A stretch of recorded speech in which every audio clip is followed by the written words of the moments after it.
individual personal freedoms are what are at stake here. And for more, CNA's Buena Banal joins us live now from Metro Manila. Buena, so Mr. Hegseth says the U.S. Will boost military ties with the Philippines, but how exactly is that going to happen? One of the plans unveiled during Mr. Hegseth's visit is this advanced bilateral combat operations training between elite forces of the United States and the Philippines in the extreme northern group of islands of Batanes here in the Philippines. And Batanes is strategically located because it's adjacent to its north to Taiwan. And previous U.S.-Philippines military drills on that group of islands were focused on humanitarian assistance and disaster relief, which are mere civil military operations. This time around, the planned training will focus on targeted combat operations. In fact, in a joint statement by these two countries, they said that these elite forces will have to train so that they can work alongside each other to conduct quote-unquote high-end operations in the Indo-Pacific. Note that in the wording of what these operations are, the location was not limited to the Philippines but to the region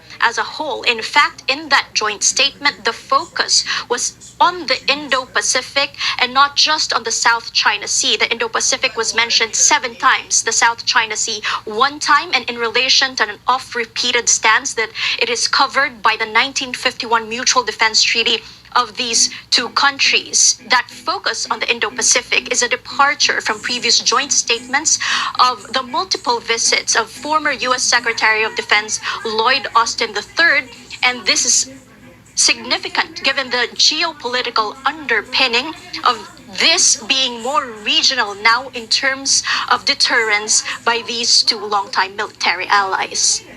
But having said that, Buena, President Donald Trump's America First stance has certainly raised doubts, right, over the United States' commitment to the region. So can Manila count on Washington?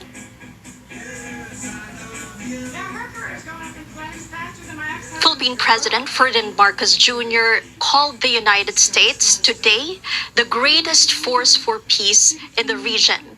And part of the gratitude that was expressed by Philippines Secretary of Defense Gilberto Teodoro Jr. was this waiver by the United States that did not include or exempted foreign military aid to the Philippines in terms of the suspension of U.S. aid.